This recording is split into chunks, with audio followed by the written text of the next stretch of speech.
तर सोबतच्या आकृतीमध्ये अक्षावर उत्पन्न आणि अक्षावर उपभोग खर्च दर्शविलेला आहे.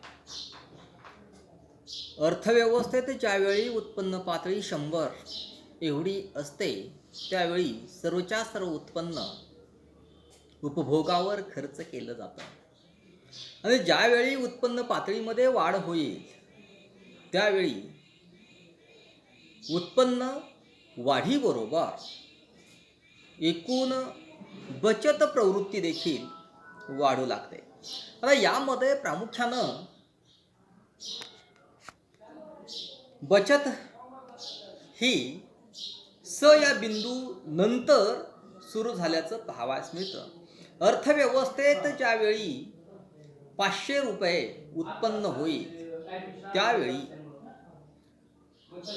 430 रुपये उपभोगावर खर्च होऊन उरलेले 70 रुपये प्रत्यक्षात बचत केले जातात. म्हणजे यामध्ये प्रामुख्यानं जसजसं उत्पन्न वाढत जाईल तसतशी बचत देखील वाढते आणि बचत आणि गुंतवणूक या दोहोचा जवळचा संबंध असल्याचं पाहावयास मिळतं. म्हणजे या बिंदूनंतर वाढत्या उत्पादनाबरोबर उपभोग खर्च वाढत जातो आणि उपभोगातील वाढ उत्पन्नातील वाढीपेक्षा कमी होऊन म्हणजे या ठिकाणी उपभोग खर्च या सरळ रेषेच्या खाली असल्यामुळं या बिंदूनंतर उत्पन्नाच्या प्रत्येक उच्चतर पातळीस समाज काही प्रमाणात बचत करीत असल्याचं पाहावयास मिळतं. म्हणजे यामध्ये ज्यावेळी 600 कोटी उत्पन्न पातळी होते त्यावेळी एकूण उत्पन्न पातळी 490 कोटी उपभोग खर्चावर होऊन म्हणजे समाजामध्ये 110 एवढी बचत झाल्याचं आपणास पाहावयास मिळतं. सरासरी उपभोग प्रवृत्ती. आता सरासरी उपभोग प्रवृत्ती म्हणजे विशिष्ट कालखंडातील एकूण उत्पन्नाशी एकूण उपभोग खर्चाचं असलेलं प्रमाण म्हणजे सरासरी उपभोग प्रवृत्ती होय. एकूण उपभोगाला एकूण उत्पन्नानं भागलं असता सरासरी उपभोग प्रवृत्ती समजते. म्हणजे सरासरी उपभोग प्रवृत्ती बरोबर एकूण उपभोग खर्च भागिले एकूण उत्पन्न. म्हणजे यामध्ये APC = C/Y.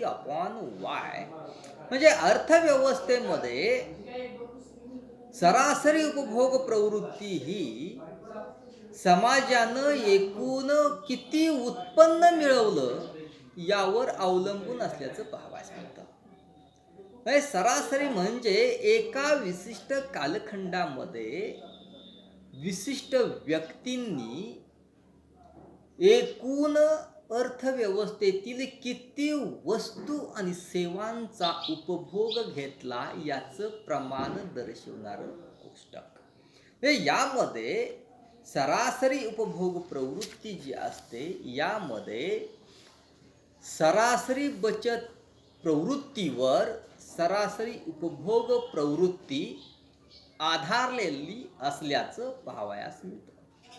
म्हणजे APC = 1 - APC किंवा 1 - C/Y म्हणजे C बरोबर उपभोग खर्च आणि Y म्हणजे उत्पन्न. यामध्ये सरासरी उपभोग प्रवृत्ती जी आहे त्या विशिष्ट कालखंडामध्ये एकूण विशिष्ट उत्पन्नातून किती वस्तू आणि सेवांचा उपभोग घेतला याचं प्रमाण दर्शवणारं अंक किंवा घटक. तर सीमांत उपभोग प्रवृत्ती जे त्याला आपण MPC या नावानं ओळखतो, मार्जिनल प्रोडक्टिव्हिटी ऑफ कन्झम्पशन.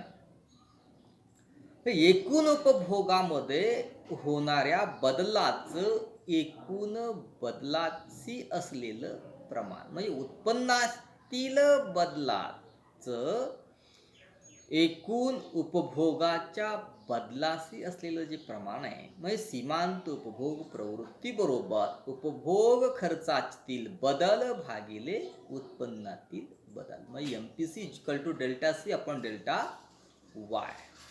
म्हणजे डेल्टा म्हणजे बदल, सी बरोबर उपभोग, वाय बरोबर उत्पन्न, आणि MPC म्हणजे सीमांत उपभोग प्रवृत्ती. हे समजा अर्थव्यवस्थेमध्ये शेवटच्या नगापासून मिळणारा जो उपभोग आहे किंवा मिळणारे समाधान आहे, हे समाधान मोजत असताना सीमांत म्हणजे शेवटचा जो नग आहे, त्या शेवटच्या नगापासून म्हणजे एकूण किती बदल झाला ह्याचं जे मापन केलं जातं, या मापनामध्ये समजा उत्पन्न 200 कोटी रुपयेवरून 300 कोटीपर्यंत पोहोचलं. म्हणजे प्रत्यक्षामध्ये ज्यावेळी अर्थव्यवस्थेमध्ये 200 कोटीवरून उत्पन्न 300 कोटी रुपयेपर्यंत पोहोचतं, त्यावेळी उपभोग खर्च 190 वरून 275 रुपयेपर्यंत जर वाढला, तर ह्या वाढीचं जे घटक आहे किंवा ह्या एकूण 100 कोटी रुपयाची जी वाढ होते, ह्या वाढीमधून उपभोग खर्च 85 कोटी रुपयाची जर वाढ होत असेल, तर हे जे वाढीचं शेवटच्या नगापासून मिळणारं जे समाधान आहे, हे सीमांत उपभोग जो आहे, यामध्ये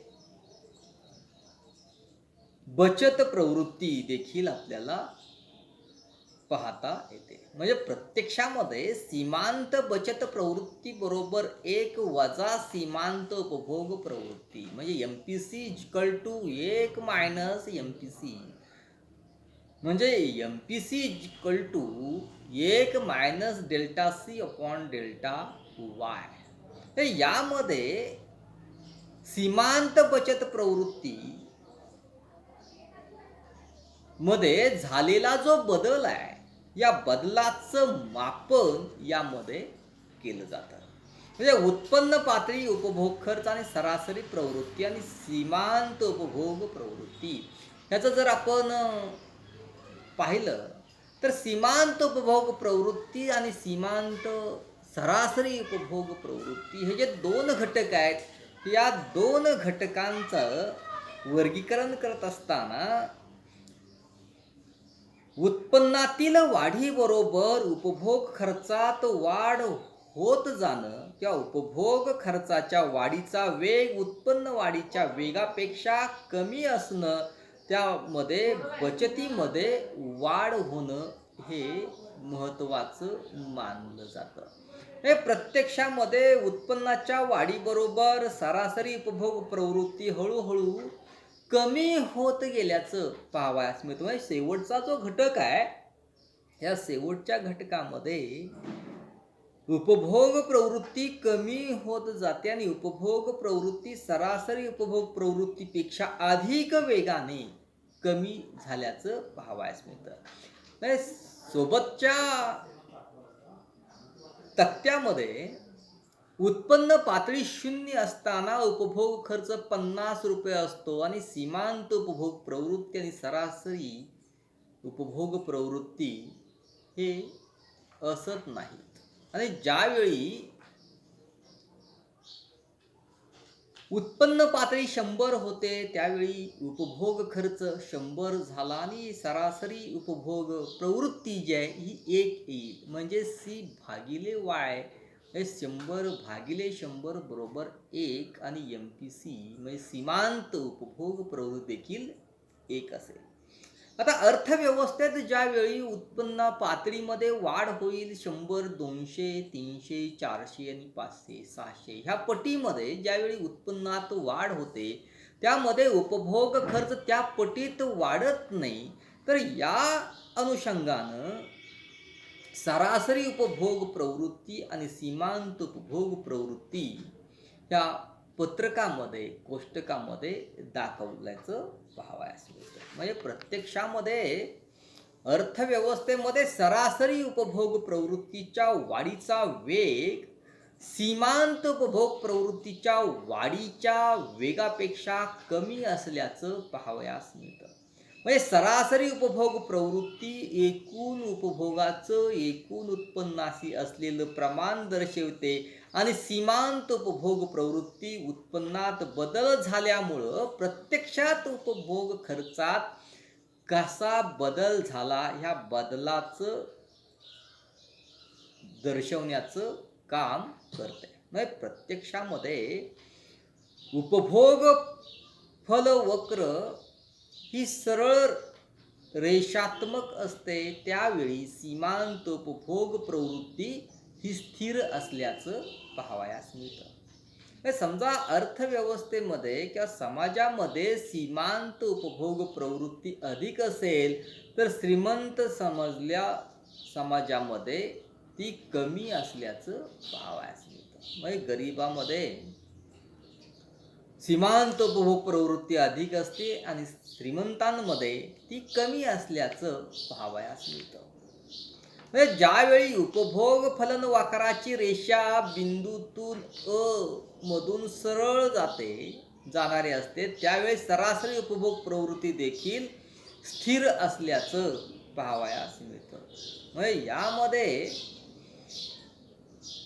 केन्स यांच्या मतानुसार उपभोग खर्च हा वस्तुनिष्ठ आणि व्यक्तिनिष्ठ स्वभावामुळं बदलत असल्याचं पाहावयास मिळतं. म्हणजे उपभोग प्रवृत्ती निश्चित करणारे वस्तुनिष्ठ घटक जे आहेत, यामध्ये मग पैशातील उत्पन्न हा पहिला घटक येईल. आता उपभोग प्रवृत्ती निश्चित करणाऱ्या वस्तुनिष्ठ घटकामध्ये पैशातील उत्पन्न वाढलं की उपभोग खर्च वाढतो आणि यावर पैशातील उत्पन्न कमी झालं की उपभोग खर्च कमी होतो. उत्पन्नाचं वाटप जर आपण बघितलं तर अर्थव्यवस्थेमध्ये उत्पन्नाचं वाटप कसं झालं यावर उपभोग प्रवृत्ती अवलंबून असते आणि जर देशात उत्पन्नाचं वाटप विषमतेनं झालं असेल तर उपभोग प्रवृत्ती कमी असेल आणि उत्पन्नाचं वाटप समान झालं असेल तर गरिबांचं उत्पन्न वाढून उपभोग प्रवृत्ती वाढल्याचं पाहावयास मिळतं. किंमत पातळी जी आहे त्या किंमत पातळीमध्ये लोकांचं उत्पन्न स्थिर असल्यामुळं प्रत्यक्षात उपभोग प्रवृत्ती घटते आणि या उलट किंमत पातळीमध्ये घट झाली तर उपभोग प्रवृत्ती वाढत जाते. म्हणजे भांडवली लाभ किंवा तोट्याचं जर आपण पाहिलं तर काही परिस्थितीमध्ये व्यक्तीजवळ भांडवली साधनांच्या किमती ज्या आहेत त्या किमती मोठ्या प्रमाणामध्ये वाढल्यामुळं मोठी प्राप्ती झाल्याचं पाहावयास मिळतं. म्हणजे प्रत्यक्षामध्ये भांडवली तोट्यामुळं उपभोग प्रवृत्ती जी आहे ही उपभोग प्रवृत्ती कमी होते. म्हणजे राजवित्त धोरण जे आहे त्या राजवित्त धोरणामध्ये सरकारच्या राजवित्त धोरणाचा कर, सार्वजनिक कर्ज, सार्वजनिक खर्च इत्यादी संबंधीच्या धोरणाचा उपभोग फलनावर परिणाम घडून येतो. म्हणजे भरमसाठ कर आकारणीच्या मार्गानं सरकारनं लोकांजवळील उत्पन्नापैकी बराचसाच भाग आपल्याकडे घेतला तर उपभोग प्रवृत्ती कमी होईल आणि त्यांचं उत्पन्न जे आहे हे उत्पन्न कमी झाल्यामुळं उपभोग प्रवृत्ती देखील कमी झाल्याचं पाहावयास मिळतं.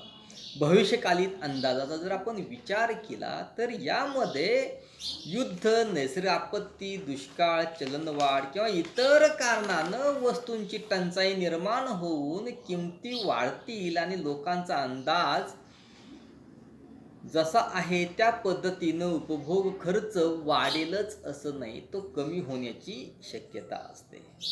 अर्थव्यवस्थेत ज्यावेळी व्याजदर बदलतात किंवा व्याजदरामध्ये बदल होतात त्यावेळी उपभोग फलनावर त्याचा परिणाम झाल्याचं पाहावयास मिळतं. अर्थव्यवस्थेत ज्यावेळी व्याजदर वाढतात त्यावेळी बचत प्रवृत्ती वाढून उपभोग प्रवृत्ती किंवा उपभोग खर्च कमी झाल्याचं पाहावयास मिळतं.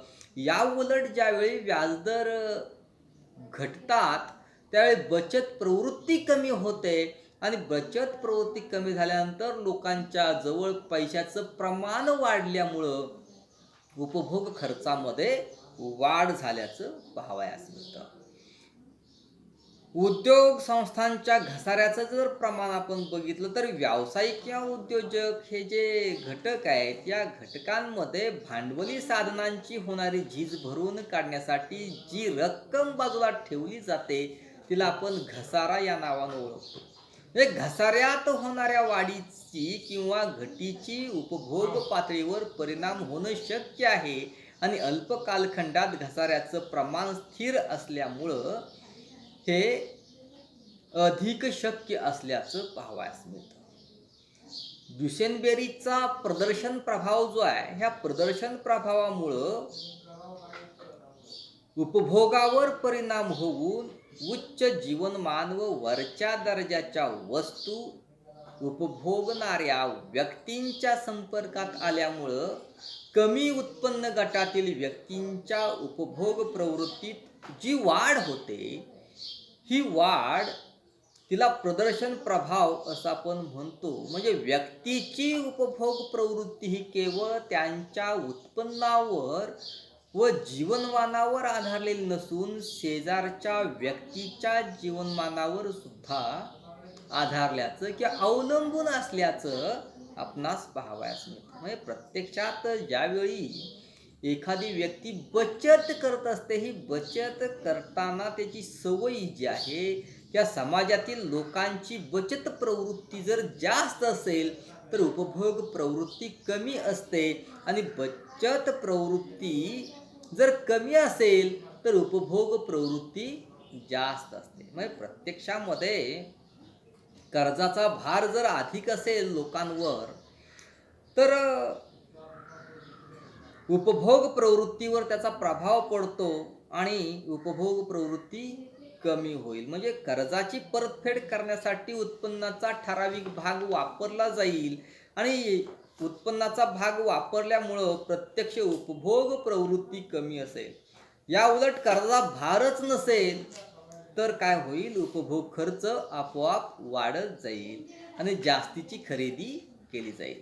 जर अर्थव्यवस्थेत लोकसंख्या जास्त असेल तर लोकसंख्येचा आकारमान, रचना, कुटुंब, व्यक्ती इत्यादी उपभोग प्रवृत्ती जास्त असल्याचं पाहावयास मिळतं. म्हणजे लोकसंख्या जास्त असेल तर त्यांच्या गरजा ज्या आहेत ह्या गरजा जास्त असल्यामुळं त्यांची उपभोग प्रवृत्ती अधिक असेल.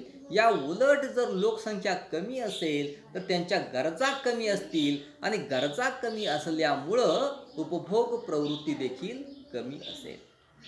आता पुढचा जो व्यक्तिनिष्ठ घटक आहे त्या व्यक्तिनिष्ठ घटकामध्ये तरतुदीचा हेतू. म्हणजे यामध्ये अनपेक्षित किंवा अचानकपणे येणाऱ्या अडचणींना तोंड देण्यासाठी लोक तरतुदीच्या हेतूसाठी स्वतःजवळ पैसे ठेवण्याचं पसंत करतात. म्हणजे प्रत्यक्षामध्ये अर्थव्यवस्थेमध्ये तरतुदीच्या हेतूसाठी जर जास्त रक्कम स्वतःजवळ ठेवली तर उपभोग प्रवृत्ती कमी होईल आणि उपभोग प्रवृत्ती जर कमी झाली तर प्रत्यक्षामध्ये राहणीमान किंवा त्यामध्ये दूरदृष्टीनं हे जे घटक आहेत या घटकांची वाढ झाल्याचं पाहावयास मिळतं.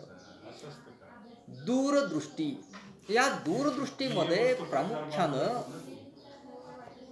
व्यक्ती आपले आजारपण, म्हातारपण किंवा त्यामध्ये मुलाबाळांचं शिक्षण असेल, भविष्य कालखंडातील तरतुदी असेल या कामाकरिता वस्तू खरेदी कमी करून बचत जास्त करण्याचा प्रयत्न करतात. म्हणजे प्रत्यक्षामध्ये हे दूरदृष्टी नसेल तर बचत प्रवृत्ती कमी होईल आणि बचत प्रवृत्ती कमी झाली तर प्रत्यक्षामध्ये उत्पन्न उपभोगावर खर्च न करता बचत केली जाणार नाही आणि उपभोगावर जास्त खर्च केला जाईल. दूरदृष्टी. अपत्य प्रेम. आता काय आहे, समाजामध्ये प्रत्येक व्यक्ती आपल्या मृत्यूनंतर आपल्या मुलांना संपत्ती मिळावी, त्यांचं जीवनमान सुखकर व्हावं, यासाठी काटकसर करत असल्याचं पाहावयास मिळतं. जर अपत्यप्रेम नसेल तर ही काटकसर होणार नाही, आणि काटकसर जर केली नाही तर बचत न झाल्यामुळे उपभोग खर्च वाढत जाईल. राहणीमान सुधारणा हेतू. आता जर आपण पाहिलं अर्थव्यवस्थेमध्ये प्रत्येकजण भविष्यकालीन राहणीमानामध्ये सुधारणा घडवून आणण्याचा प्रयत्न करताना पाहावयास मिळतं. मग त्यामध्ये टी व्ही असेल किंवा त्यामध्ये जाहिराती असतील, इतर घटक असतील, यातून तो पाहत असतो आणि त्या पद्धतीनं आपणही राहू, आपण आपली जीवनमान उंचावं असल्याला वाटत असतं. आणि यासाठी जर तो खर्च करत असेल तर यामध्ये व्यक्तीच्या उपभोग खर्चावर मर्यादा येतात, आणि राहणीमान सुधारण्याचा विचार न करणाऱ्या व्यक्तींचा वर्तमान कालखंडामध्ये उपभोग जास्त राहत असल्याचं पाहावयास मिळतं. त्याची खरेदी शक्ती जी आहे ही वाढत जाईल. आता व्याज मिळवण्याचा हेतू जो आहे, ह्या व्याज मिळवण्याच्या हेतूमध्ये अर्थव्यवस्थेत व्याजाचे दर जे आहेत, हे व्याजाचे दर अधिक असतील तर गुंतवणूक अधिक होऊन किंवा बचती वाढून उपभोग खर्च कमी होईल, आणि यामुळं प्रत्यक्षामध्ये व्याजाचे दर जर कमी असतील तर बचती कमी होऊन उपभोग खर्चामध्ये वाढ झाल्याचं पाहावयास मिळतं. अभिमान हेतू. आता प्रत्येक व्यक्तीला अभिमानाचा हेतू म्हणजे प्रचंड प्रमाणामध्ये संपत्ती संपादन करण्याची इच्छा ही असते, किंवा बचतीचा एक हेतू त्यामध्ये दडलेला आहे. आणि आपल्याकडे एवढी संपत्ती आहे तर त्याचा अभिमान दाखवण्यासाठी ते बचत करतात, आणि ते बचत केल्यामुळे त्यांच्या उपभोगावर मर्यादा येतात, आणि त्यामुळे त्यांचा उपभोग खर्च कमी होतो. स्वातंत्र्य हेतू. हे यामध्ये एखादी व्यक्ती स्वतंत्रपणे आनंद मिळवण्या स्वच्छंदी जर असेल तर यामध्ये अनेक महत्त्वाच्या गोष्टी स्वतः निर्णय घेण्याचं सामर्थ्य प्राप्त करते, आणि वेगवेगळ्या वस्तूंची खरेदी केली जाते, आणि यातून मग उपभोग प्रवृत्ती वाढत गेल्याचं पाहावयास मिळतं. आणि जर त्यांनी ह्या वस्तूंची खरेदी केली नाही तर उपभोग प्रवृत्तीवर काय होतील, मर्यादा येतील, आणि ते कमी राहील. व्यावसायिक हेतू.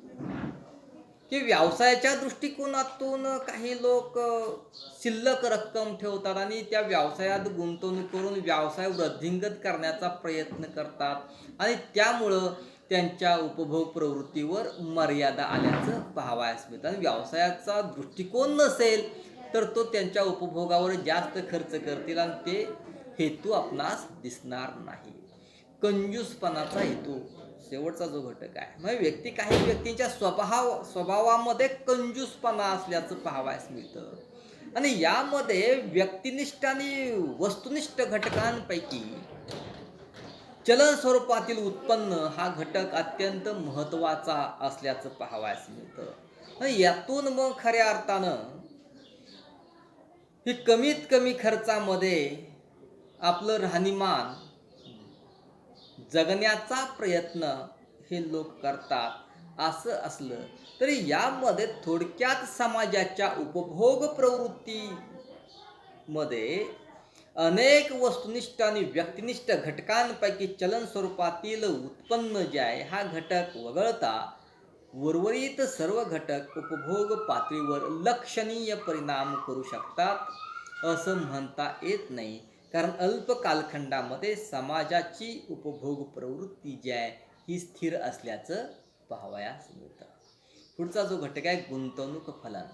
या गुंतवणूक फलनामध्ये प्रमुख दोन घटक सांगितले जातात. एक प्रेरित गुंतवणूक आणि दुसरी स्वायत्त गुंतवणूक.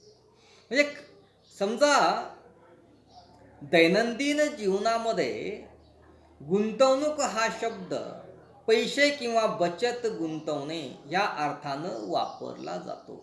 आता गुंतवणूक आणि बचत हे दोन वेगळे वेगळ्या अर्थानं वापरलेले शब्द असल्याचं पाहावयास मिळतं. म्हणजे प्रत्यक्षामध्ये गुंतवणूक म्हणजे बचत असत नाही आणि बचत म्हणजे गुंतवणूक असत नाही. म्हणजे प्रत्यक्षामध्ये घर बांधण्यासाठी ज्या वस्तू आणि सेवा खरेदी केल्या जातात त्याला आपण गुंतवणूक असं म्हणतो. आणि भविष्य कालखंडामध्ये गरज भासेल म्हणून काही रक्कम बाजूला काढून ठेवली जाते त्याला आपण बचत असं म्हणतो. म्हणजे प्रत्यक्षामध्ये केन्सच्या मतानुसार ज्या गुंतवणुकीमुळं रोजगारामध्ये किंवा राष्ट्रीय उत्पन्नामध्ये वाढ होते त्या गुंतवणुकीला आपण वास्तव गुंतवणूक या नावानं ओळखतो. म्हणजे त्यामध्ये वास्तव गुंतवणुकीमध्ये प्रमुख 4 घटकांचा समावेश झाल्याचं पाहावयास मिळतं. म्हणजे वास्तव गुंतवणुकीमध्ये यंत्रसामग्री, अवजारे, उपकरणे, सार्वजनिक खाजगी बांधकाम, आदान, कच्चा माल, उपभोग्य वस्तूंच्या संख्येत वाढ करणं हे प्रमुख 4 घटक त्यामध्ये असल्याचं पाहावयास मिळतं. म्हणजे नवीन भांडवली वस्तूंची निर्मिती, राष्ट्रीय उत्पन्न व रोजगारात वाढ होणं हे वास्तव गुंतवणुकीचे 2 घटक असून प्रोफेसर केन्स यांच्या विवेचनाप्रमाणे गुंतवणूक खर्च वास्तव स्वरूपातच लक्षात घेतला पाहिजे. म्हणजे नव्या इमारती असतील, नवे रस्ते असतील, नवीन यंत्रसामग्री असतील, वस्तूंचा साठा असेल या अर्थानं गुंतवणूक खर्च लक्षात घेणं गरजेचं आहे. म्हणजे ह्या सगळ्या घटकांमध्ये जी केलेली जी गुंतवणूक आहे त्याला गुंतवणूक असं म्हणू. म्हणजे विशिष्ट घटकामध्ये उपभोग खर्च अल्प कालखंडामध्ये फारसा बदल होत नसल्यामुळं प्रभावी मागणीवर अधिक परिणाम करणारा घटक म्हणून गुंतवणूक खर्चाचा विचार करणं गरजेचं आहे. म्हणजे प्रत्यक्षामध्ये अर्थव्यवस्थेमध्ये ही जी गुंतवणूक आहे या गुंतवणुकीमध्ये 2 प्रकारची गुंतवणूक झाल्याचं पाहावयास मिळतं. एक प्रेरित गुंतवणूक आणि दुसरी स्वायत्त गुंतवणूक. आता प्रेरित गुंतवणूक म्हणजे काय, तर जी गुंतवणूक नफा किंवा उत्पन्न मिळवण्याच्या प्रेरणेने करण्यात येते त्या गुंतवणुकीला आपण प्रेरित गुंतवणूक असं म्हणतो. म्हणजे यामध्ये राष्ट्रीय उत्पन्नात होणाऱ्या बदलामुळं ज्या गुंतवणुकीत बदल होतात आणि त्या गुंतवणुकीस आपण प्रेरित गुंतवणूक असं म्हणतो. म्हणजे अशा गुंतवणुकीत उत्पन्न लवचिकता असेल, गुंतवणूक भांडवलशाही अभिप्रेत असेल किंवा प्रेरित गुंतवणुकीचा मुख्य हेतू नफा मिळवणं हा असल्याचं पाहावयास मिळतं. उदाहरण द्यायचं झालं तर शेतकऱ्याचं आपण देऊ शकतो. शेतीमध्ये ज्यावेळी तो एखाद्या पिकाची लागवड करण्यासाठी तिथं काय करतो, बी पेरतो आणि हे बियाणं पेरल्यानंतर 5 महिन्यानंतर ते पीक उगवून येतं आणि ते काढणी योग्य होतं आणि तो पीक काढतो. समजा ज्वारीचं पीक आहे. हे ज्वारीचं पीक काढल्यानंतर त्याला जेवढं उत्पन्न मिळतं किंवा उत्पादन असं त्याला आपण म्हणतो. मग त्यानं एक पायली 5 किलो पेरतो आणि 600 क्विंटल काढतो. म्हणजे यामध्ये राष्ट्रीय उत्पन्नामध्ये वाढ झाल्यानंतर प्रेरित गुंतवणुकीमध्ये वाढ झाल्याचं पाहावयास मिळतं. म्हणजे प्रेरित गुंतवणूक आणि राष्ट्रीय उत्पन्न यामध्ये समस्वरूपाचा संबंध असल्याचं पाहावयास मिळतं. आकृतीमध्ये आडव्या अक्षावर राष्ट्रीय उत्पन्न आणि उभ्या अक्षावर प्रेरित गुंतवणूक असल्याचं आढळतं. म्हणजे प्रत्यक्षामध्ये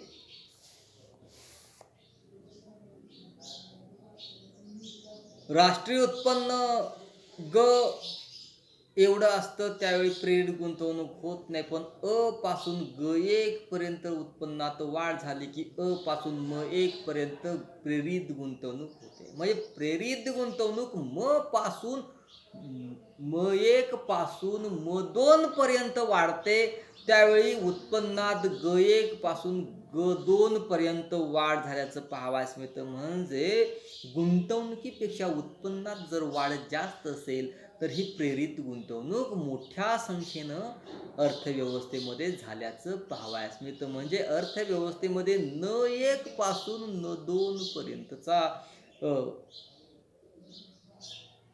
वाढ जी आहे, ह्या वाढी आपल्याला ते पाहायला मिळतं. आता स्वायत्त गुंतवणूक. आता स्वायत्त गुंतवणूक म्हणजे जी गुंतवणूक राष्ट्रीय उत्पन्न पातळीवर अवलंबून नसते, त्या गुंतवणुकीला आपण स्वायत्त गुंतवणूक म्हणतो.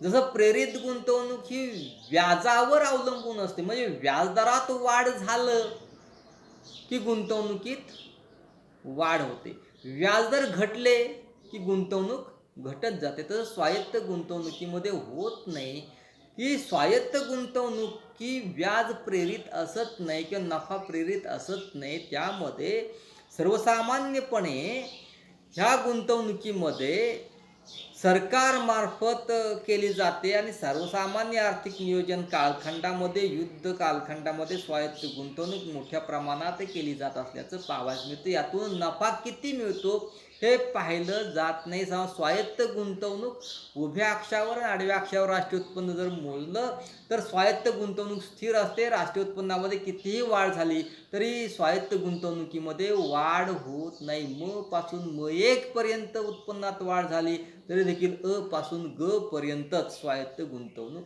ही स्थिर असल्याचं आपणास पाहावयास मिळतं.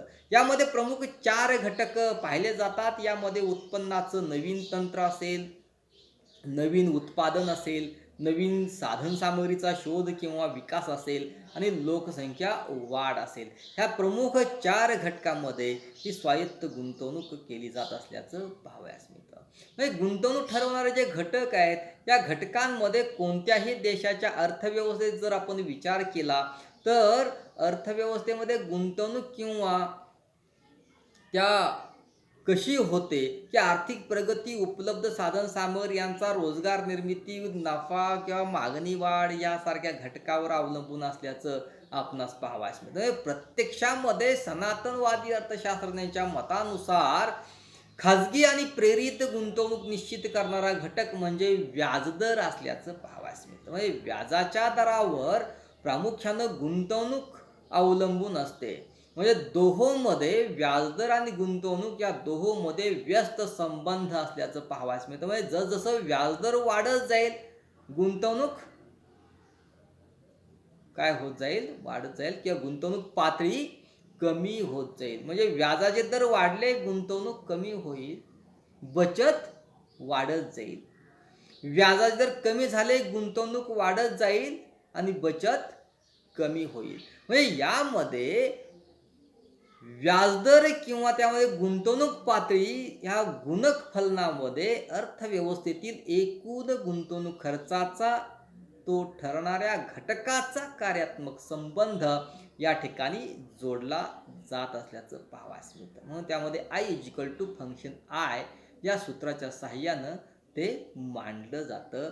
आणि यामध्ये भांडवलाची सीमांत कार्यक्षमता जी आहे किंवा व्याजाचा दर आहे ह्याच्यावर ते अवलंबून असतं.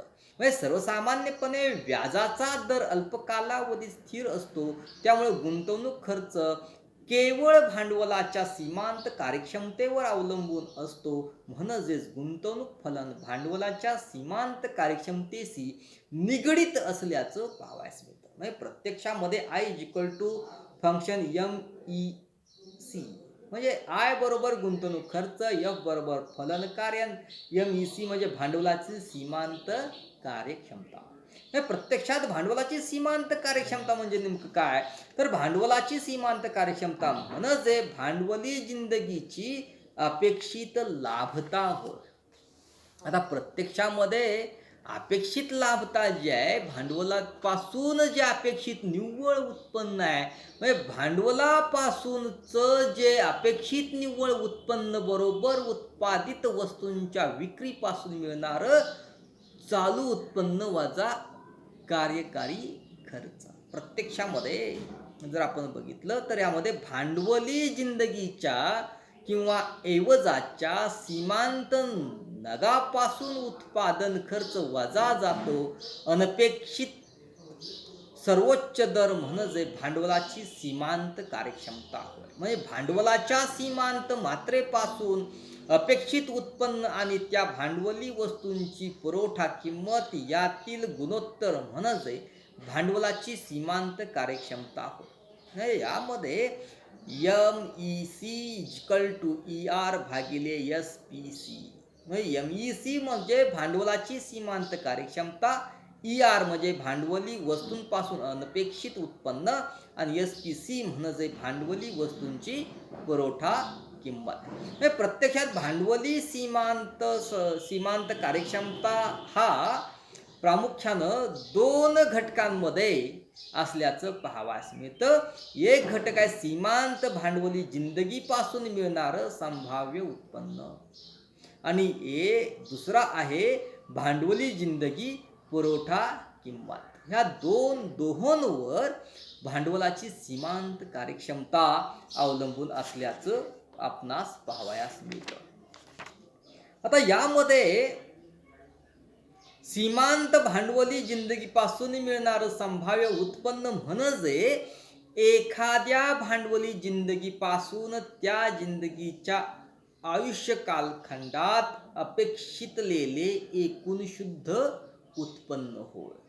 म्हणजे सीमांत भांडवली जिंदगीपासूनचं अपेक्षित उत्पन्न म्हणजे निव्वळ अपेक्षित उत्पन्न. याचाच अर्थ स्थूल अपेक्षित उत्पन्नातून व्यवसायाचा विविध खर्च वजा जाता राहिलेलं उत्पन्न म्हणजे निव्वळ अपेक्षित उत्पन्न होय. नाही, स्थूल अपेक्षित उत्पन्नातून कच्च्या मालाचा खर्च, यंत्रांची देखभालीचा खर्च, घसारा, झीज खर्च वजा केला तर भांडवलाचे अनपेक्षित निव्वळ उत्पन्न बरोबर उत्पादित वस्तूंच्या किमतीपासून मिळणारं स्थूल उत्पन्न वजा कार्यकारी खर्च अधिक देखभालीचा खर्च अधिक घसारा झीज खर्च.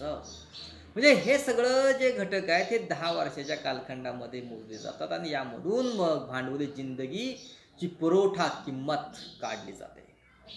म्हणजे यामध्ये एखादी भांडवली साधने नव्यानं बसविण्यासाठी त्याची जी किंमत आज द्यावी लागते तिला पुरवठा किंमत या नावानं ओळखलं जातं. म्हणजे खुल्या आणि भांडवलशाही अर्थव्यवस्थेचा जर आपण विचार केला तर खाजगी गुंतवणुकीचा निर्णय घेताना भांडवलापासूनच्या अनपेक्षित उत्पन्नाबरोबर भांडवली मालमत्तेच्या पुरवठा किमतीचा विचार करणं गरजेचं असतं.